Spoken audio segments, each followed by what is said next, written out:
Herkese merhabalar dostlar. Bugün çok önemli bir konumuz var.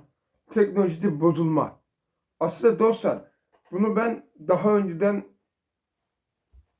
hani bundan bir hafta önce falan çekecektim. Veya işte ilk aldığım zaman çekecektim de. O fikir bu zamana şeymiş dostlar. Aklımda vardı zaten bunu yapmak. Bu konuyu konuşmak. Teknolojide bozulma diye bir gerçeklik var. Şimdi dostlar telefona ne kadar sallıyorum şarjları 1 milyon tak çıkardı bozuluyor diyelim. Ya da ne bileyim e, örnek yani şunun ucu bakın şunun ucu sallıyorum 20 bin tak sökten sonra bozuluyor diyelim. Sen bunu 35 bin kere tak çıkar yaptığında o 15 bin kereyi almaz. Çünkü 20 bininci de bozulmuştur zaten. 20 bin birinciyi de almaz. Okumaz adam akıllı telefon bunu değil mi? Sen şimdi aynı şey bilgisayar için de geçerli dostlar. Hani şimdi bilgisayarda mesela işlemci değiştiriyorsun. İşlemci anakart işlemci de değil. İşlemci anakartla birlikte değiştiği için sıkıntı olmuyor. Da şimdi dostlar anakartınızı sürekli değiştirdiğiniz zaman kasanın içindeki bilgisayar kasasının içindeki ana karta giren kabloların ucu da onun da bir ömrü vardır illaki. Yani hani öyle ben verdim ömürlük gidecek diye bir şey yok. Hiçbir şirket o kadar ömürlük vermez. Çünkü adam her gün 10 yılda bir kasa değiştiriyor belki. 4 yılda bir kasa değiştiriyor. Niye? Çünkü abi ya içindeki aksam mı bozuyor ya da kablolar bir yerde artık sıkıntı çıkarmaya başlıyor. Çünkü sürekli tak çıkar sök çıkar tak sök tak sök tak sök. Ne o anakartta bir giriş yerleri sağlam kalır. Yalamaya döner. Okumaz abi. Dümdüz dursa bile okumaz. Hani bir yerde onun da bir ömrü var. O ucun da bir ömrü var. Ucun girdiği yerin de bir ömrü var. Hani bunu şimdi örnek olarak gösteriyorum dostlar. Yani bunun gibi bir uç değil. Ee, Anakartın hani şey ucu girdiği uç var ya dostlar. Böyle kare mare bir şey işte. O uç bozulduktan sonra hiçbir şekilde kablo okumaz zaten onu. Yani benim mesela arkadaş diyor ki alayım diyor. Tamam alsın ama şu mantık hatası var işte. Teknoloji aslında bozulabilecek bir şey. Sen hani ayda 35 kere bir şey değiştirirsen ayda da değil. Hani bir ay geçmeden 35 kere aynı tak çıkar sök çıkar tak sök tak sök tak sök. Nereye kadar gider abi? Bunun ucu yok bucağı yok. Bir şeyi 1 milyon birinci kere yaptığında o okumaz ki onu. Yani bu teknoloji tamam belki bunun teknolojisi şeydir. O kadar ne denir ona? Hassas değildir ama kalkıp da hassas değil diye de sen 35 kere onu bir ayda 35 kere onu tak sök çıkar yaparsan ne bozulur. Allah'ını bulur o yani. Hani bu gerizekalı bir insana sorsan da bunu böyle der zaten. Hani bu şimdi kaç tak sökten sonra bozuluyor bilmiyorum ama mesela sallıyorum 10 milyon saktık. 10 milyon birinci de gider. Hani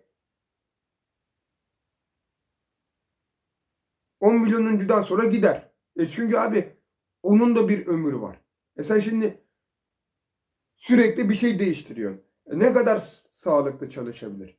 Hani bir öyle bir öyle bir öyle bir öyle. Ulan bir dursun yerinde lan. Hani bu bilgisayar bir kendine artık şey yapamıyorsa gelemiyorsa çok sürekli bir şeyler değiştirdiğin içindir. Hani teknolojide bu da bozulmayı sağlar. Sen sürekli bir şeyleri değiştiriyorsun. Hadi iç aksamda bir bozukluk çıkmadı. Anakart sürekli değiştir diyorsun.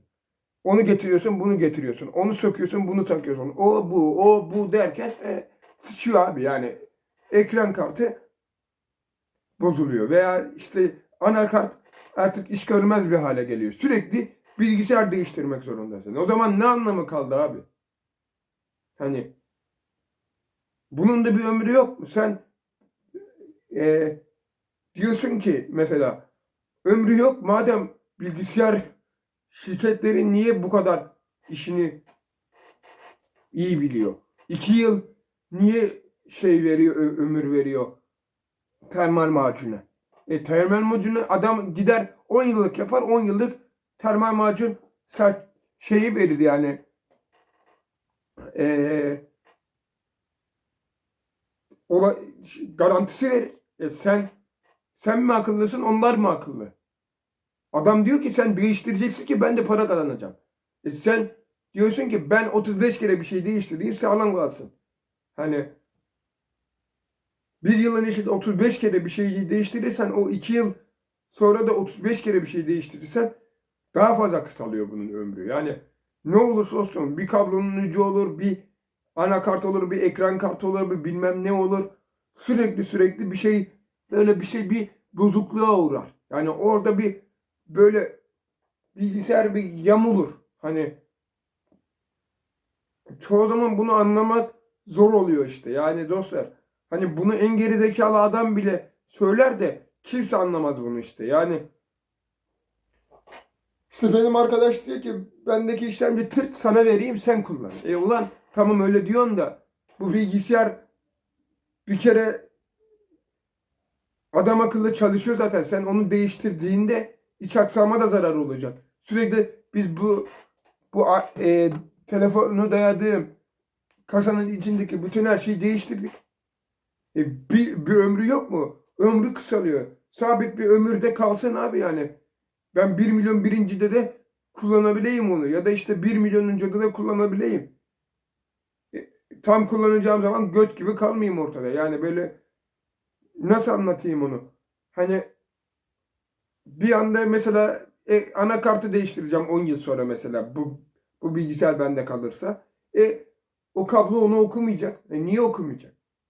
Çünkü ömrünü kısalttık. 1 milyon birincide Allah'ına kavuştu kablo. Yani veya kasada bir ipnelik çıktı onu okumadı. Nasıl olacak?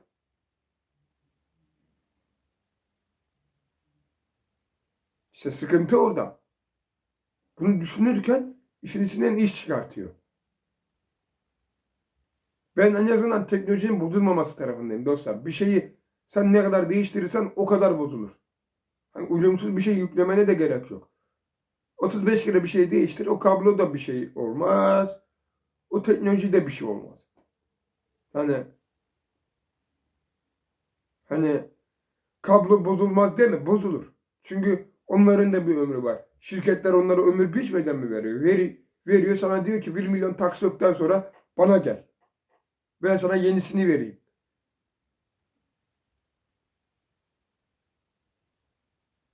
Bazı insanlar bunu 10 yılda tamamlıyor 1 milyon taksiyoku mesela örnek veriyorum.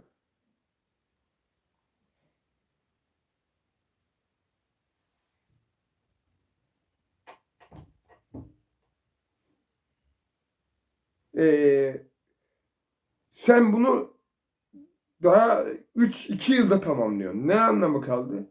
Kablo anasının şeyini gördü. Nikahını gördü. Daha ne anlamı kaldı? Kablo dediği de ömürlüdür. Bilgisayar dediğin de ömürlüdür. Bir şeyler bozuldu mu o bilgisayar da işe yaramaz. Yani bir şeyler uyumsuz oldu mu o da bir işe yaramaz. Yani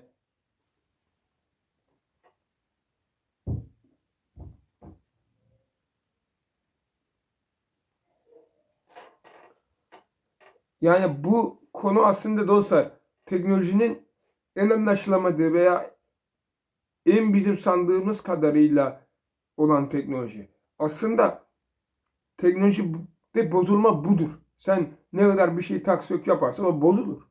Hani bir şekilde bozulmamasını beklemek aptallıktır.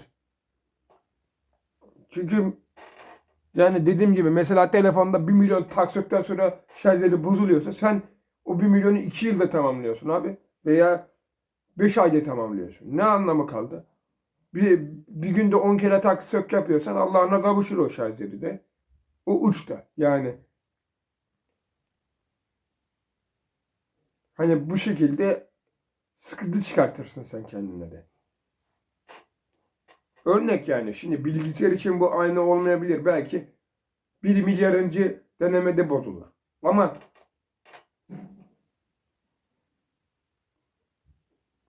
bu dönemde teknolojinin de önemli bir durumda olması gerekiyor. Verdiğin 7.000 liralık bilgisayar, 7.000'e ben yeni bir bilgisayar mı alacağım? Yani bu mantıklı olacaksa zararım çok benim. 14.000'lik zararım var. Sen bana 7.000'lik satın almadım ama sen bana 7.000'lik verdin. Ben bir de bozuldu diye 7.000'lik bilgisayar aldım 14.000. Zarara girmeme ne gerek var? Bozulmasın. Ben iyi kullanayım. Sen de benden çekme yani. Yani bilgisayarcı olarak. Ya da ben bilgisayarcı gidip sürekli bir şeyleri yaptırmayayım. Bu şekilde olması daha iyi. Daha ensem. Para vermem en azından. Sağ salim kullanırım. İşin içinden bir de iş çıkmasın yani. Neyse dostlar görüşmek üzere. Bay bay. Like'layıp yorumlamayı unutmayınız.